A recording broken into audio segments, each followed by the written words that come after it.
Welcome to Worldview Matters, discussing controversial issues, discerning current events, defending biblical Christianity. No topic off limits. And now, here's your host, David Fiorazzo. Hey friends, Merry Christmas season. Thank you so much for sticking with us here and sharing the show. We appreciate you guys. I've got a treat for you today. Carl Teichrib, man, we're going to talk about his book, Game of Gods, and talk about Burning Man. If you've ever heard of that, we're going to get into that because he goes there so you don't have to. Anyway, Carl is a Canadian-based researcher, writer, lecturer, focusing on the paradigm shift sweeping the Western world, including the challenges and opportunities faced by Christians. And man, he's done a lot of writing and research over the years. And I'm just thankful to have him on the show today. Carl Teichrib, welcome to Worldview Matters, brother. Hey, David, this is a real pleasure. Thank you for having me on the program. Hey, good to connect with you and see you this time. And by the way, if you guys are seeing a video blip where we're blaming that on Justin Trudeau, just so you know, Carl's from Canada. But anyway, Carl, before we get into a little bit about your book and Burning Man, by the way, your website, forcingchange.org, what have you been doing in the last many months? And what have you been doing? Are you writing? Are you traveling, speaking? You know, it's a bit of a combination of all of that, David. This summer, I was at the Parliament of World Religions, and then immediately after, I delivered some lectures to the Berean Call, their conference. And then immediately when that was wrapped up, I was at Burning Man. Earlier in the summer, I was at a regional burn, and presently I'm wrestling a little bit with a potential writing project for another book, but that's it's one of those things where, and you understand that completely. You've been through that process a number of times yourself, so you understand the preliminary work that's involved in just trying to kind of set the tone and figure out what direction you want to take it. But I'm thinking along the lines of interfaithism because it's such a relevant and important subject. I'm one of the few Christian researchers that have attended a number of interfaith events, including 4 of the parliaments now. That includes the virtual parliament. So I'm able to kind of bring some perspectives in that I think would be important for us to be able to wrestle through. And, you know, ironically with that, maybe not ironically, it dovetails also with Burning Man, which is an interreligious type of experience. It is secular and sacred. It is spiritual and atheistic all at the same time. It's a blend of so much. And so you could write a whole different book on that. Yeah. Well, mentioning your book, I want to mention my book, first of all. 240 pages, Assault on the Image of God. Carl Teichrib, Game of Gods. And by the way, you can get that on Amazon. Game of Gods is how many pages? I think with the index 570, and that does not include the bibliography. If you want to tackle the bibliography, you have to go to gameofgods.ca and read excerpts and check it out that way too. Yep, gameofgods.ca. That it's just a massive volume. I mean, I think it's about this thick, and so I just wanted to compare mine. Mine is about a third, maybe, but it's good material nonetheless. But man, you've been researching and writing for so many years, and that book, Game of Gods, was a culmination of all the work that you had been doing. So tell us a little bit about Game of Gods and the work that you put into that. Oh, absolutely. And you're right. It is a culmination of decades of research work. I've been doing this full time since 1997. From 97 to 2001, I was the director of research for Gary Kaw's ministry. I still do work for Gary as well. So in many respects, David, the book was a culmination of that research, that early research, and projecting it right up until the last few years. Of course, the book was published before COVID. But really, it's a volume that stands at the crossroads of where global governance, interfaithism, transhumanism, and what would be considered transformational culture, including new religious movements, and I wrestle a little bit with Wicca and witchcraft in it as well, because that's kind of all part and parcel of this new paradigm shift. And in many respects, the book becomes a text or a reference work. It allows us to stand at the crossroads where all of those points are converging and be able to wrestle through it and find a Christian response to some of the challenges of our day.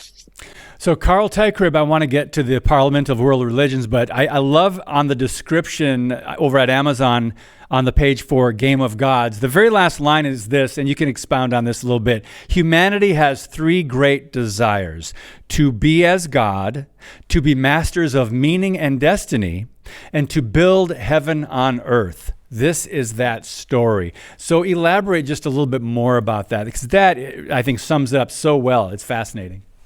It really pulls out of the genitive, the Genesis narrative of, first of all, our fall, man desiring to be as God.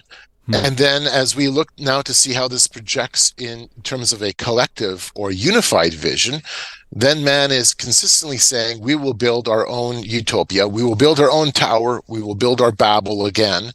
And so the book explores those elements, this sense of me as an individual, but more than that, the collective, the we, affirming our own divinity, and then expanding on that as we consider the trajectory of history, how mankind is desiring to build a kingdom of heaven on earth. And we're going to design it in our own way, in our own fashion. And it will project our ideas as we push away from Jesus Christ, as we say, no, we will find our own purpose. We will find our own meaning.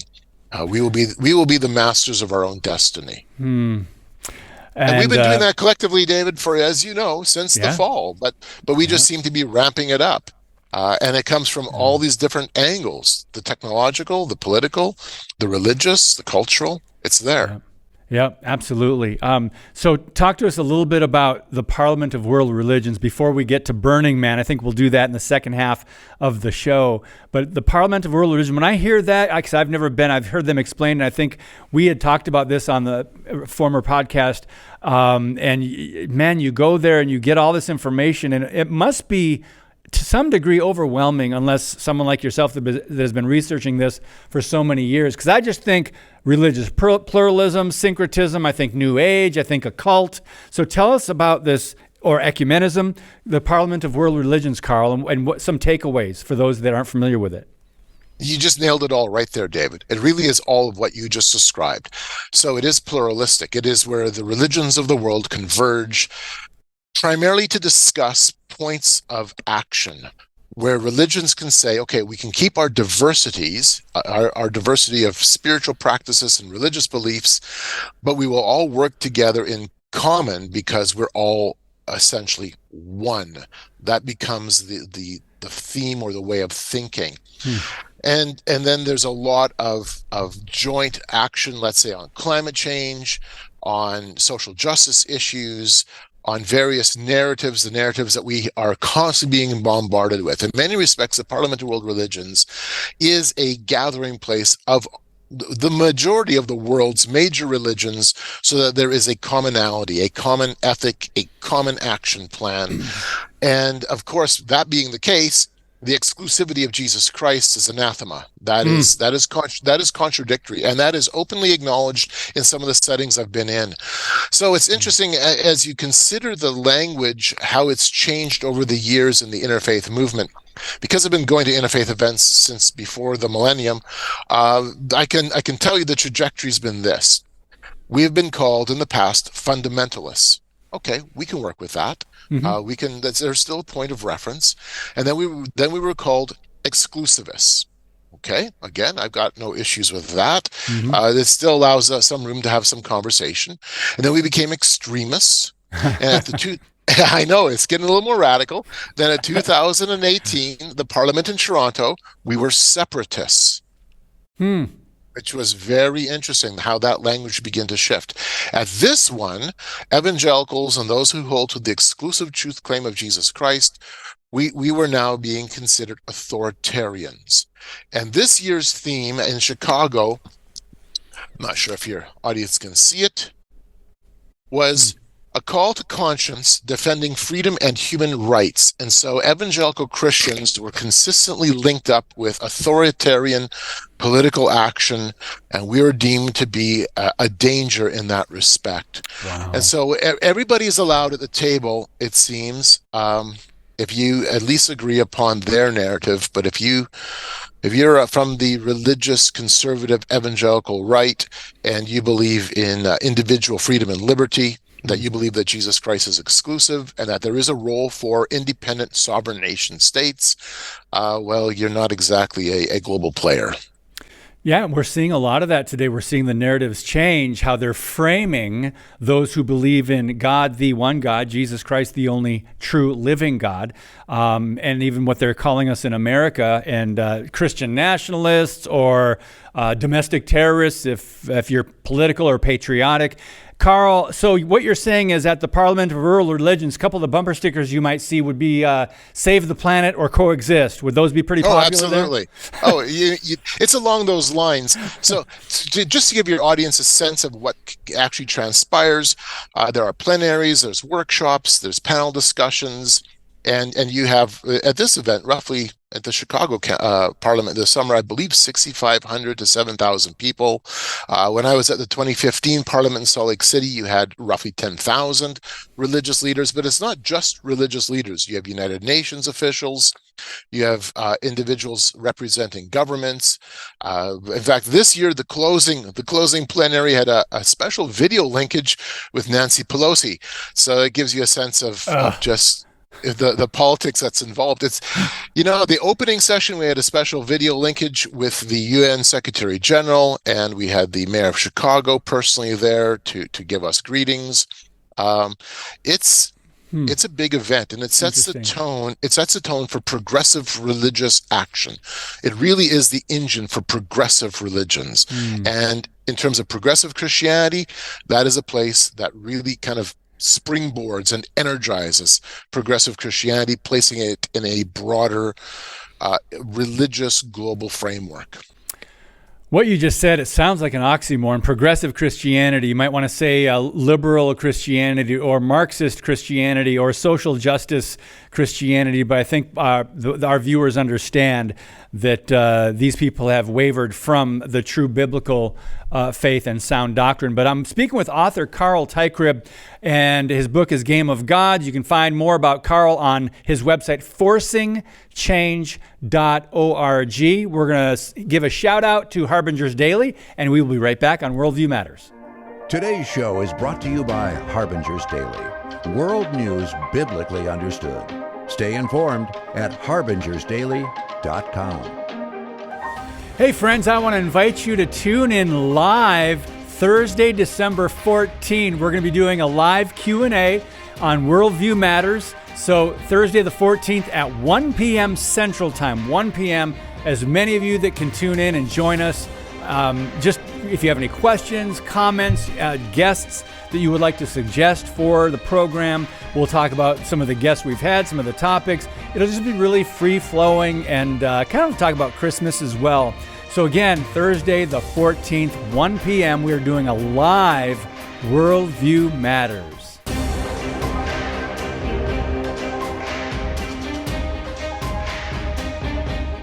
Okay, before we shift gears and talk about Burning Man, actually I've got one more question for Carl on the Parliament of World Religions. I want to mention that we've got our fundraiser going on between now and Christmas. You can get this nifty mug that says Worldview Matters on one side, and the other side, keep speaking the truth about things that matter. That's kind of like my tagline. You can support the production costs and support the show by a one-time donation of anything over $200, or support us $25 a month if you're able to afford that. We understand that many are not, and we just appreciate your prayers and sharing. That's one of the biggest things you can do, is share on social media, because we're somewhat censored and shadow banned. Some of the topics that we discuss, it's not quite popular all the time. So anyway, you can also subscribe, worldviewmatters.tv. So we appreciate that, and we thank you for your support. Carl Teichrib, author of Game of Gods. One more question about the Parliament of World Religions, Carl. Is it too simplistic to say that a goal of these leaders would be to somehow find a way to put doctrine aside and work together, and kind of, they want to really control society, but they're thinking, okay, I want to make the world a better place, but that's a little naive, isn't it? That is a little bit naive, yes. And you're correct. They do push doctrine aside. In fact, that is something that is discussed. I mean, it's a place where you're not going to be making a conversation around, or at least they are not going to be making a conversation around exclusive truth claims, because that separates. And this is all about unity, right? It's all about unity, and they're doing it within the parameter, or within that context of global unification. So there's a lot of representative and talk about global governance, issues around global governance. This is a one world perspective. That's what it boils down to. What's interesting, though, David, is there's a handful of us. This year, I think we had 12 people who from different walks of life within the Christian faith coming together and basically doing guerrilla evangelism, looking for those opportunities to have conversations for Jesus Christ right in the middle of the Parliament of World Religions. And you can have those conversations there, which is really, really a cool thing. I mean, everybody thinks, all right, this is anathema to evangelical Christianity and the message of Jesus Christ being the only way. And while absolutely within the broader agenda, it is one-on-one, you can still have conversations. In fact, we had some great conversations where we could share the gospel and just compare and contrast what the gospel message says to what we were seeing at the Parliament.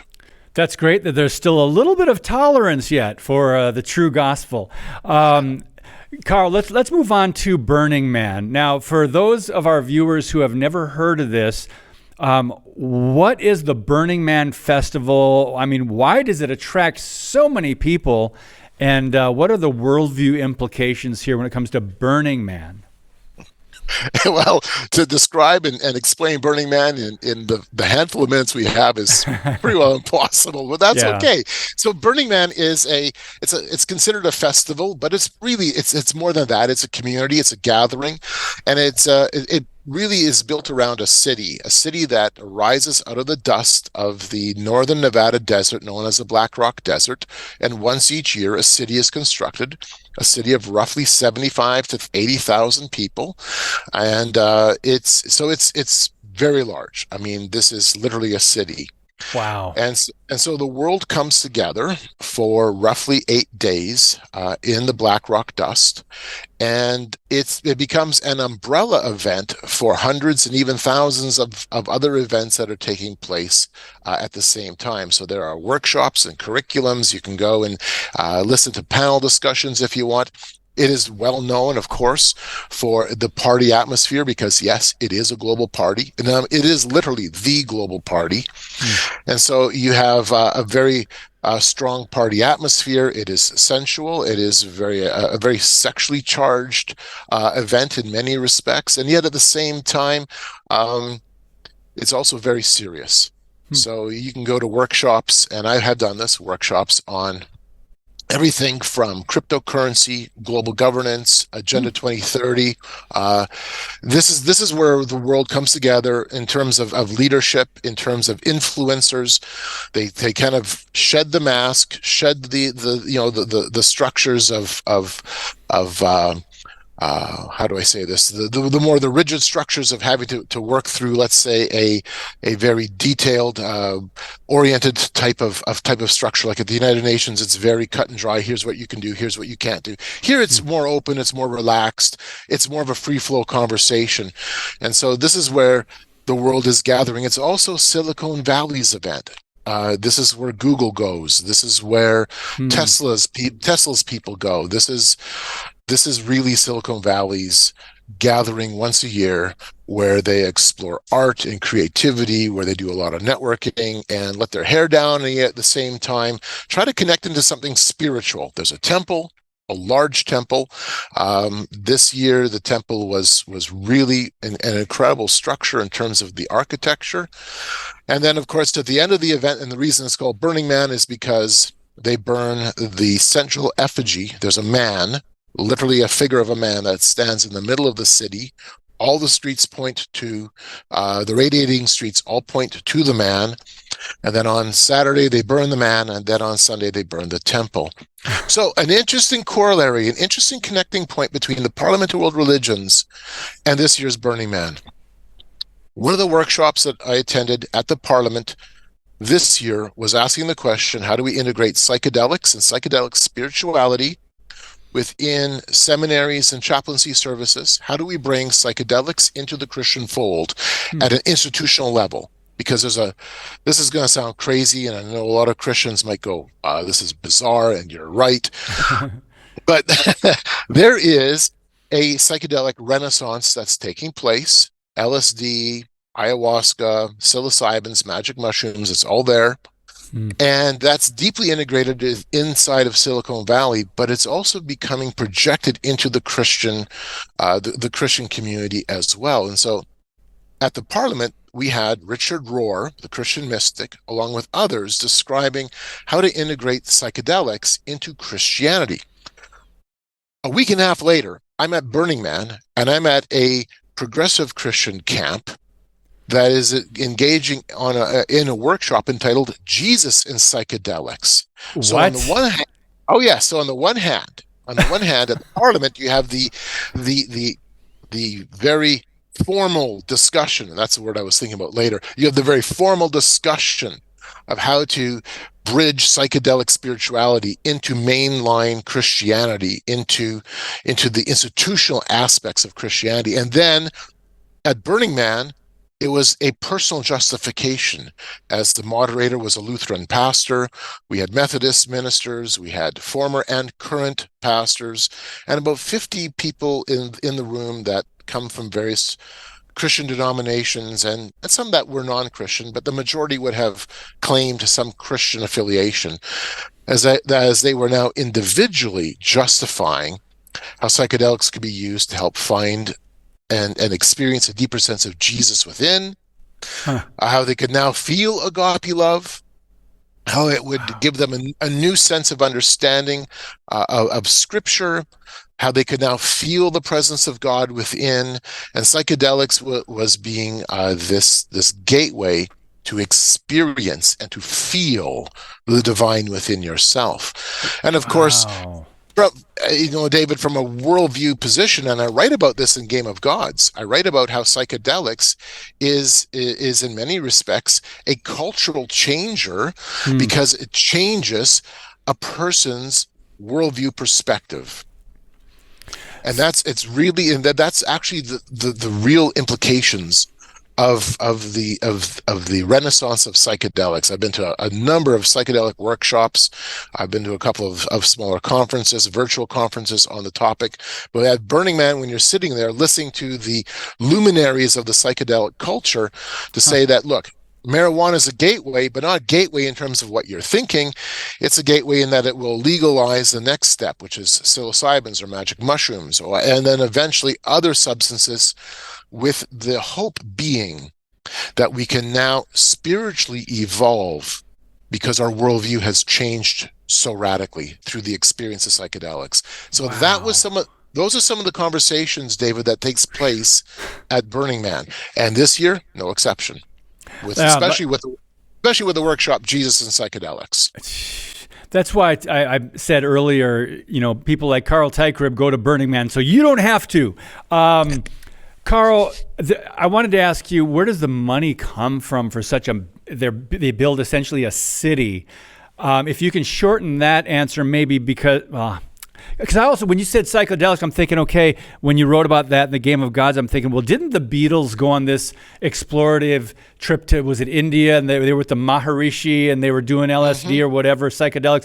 And that came to America shortly after that. So whatever one you want to tackle, touch on whatever one you want to go with. Well, when you ask about the money, just really quickly, and this might blow some people away. Yes, you have a ticket price, and the tickets will help pay for like the porta potties and the other infrastructure that's necessary. But all the rest of it, David, from the artwork to the main camps that are structured, for the most part, it's done voluntarily. It's a city that's built by volunteers. Wow. So we're talking millions of dollars, right? Oh, absolutely. You have art pieces. You have mutant art. They're called mutant vehicles. They're massive art vehicles. In fact, one famous one called Mayan Warrior, which is built in Mexico City and comes up to the desert. And this year, ironically, it ended up actually burning on the highway. It burned on the road somewhere. But that vehicle itself was rumored to be in the $3.5 million mark. So you're not talking about this is not a small group of, everybody thinks a bunch of hippies. No, hippies. Yeah. No. This is high-end stuff. Wow, fascinating. So I know we've got a limited amount of time, but I couldn't help but think of the Beatles when they were searching, perhaps. They were searching for the spiritual, using psychedelics, whatever they were using. Yes. And they went and I think that's how transcendental meditation got going. And that eventually made it to America and became popularized. Share a little bit about that, Carl, and just people's general search. Go ahead. Yeah, well, you're just describing, David, the 60s and the early 70s, and that is this blending of psychedelics, Eastern spiritualities, the search for the higher self, and it jumpstarts the New Age movement. But in not just in many respects, in every respect, we just described Burning Man because the Burning Man event, the community, the city, is culturally, spiritually aligned with what took place in the 60s and 70s. In many ways, it's just simply the domino effect. And there's when you're going into their own literature, they don't hide that. They don't push that away. They recognize that this is indeed just simply a continuation of that earlier religious, spiritual, psychedelic revolution that shook Western civilization. And we're now living in the continual shaking of that earthquake. Wow.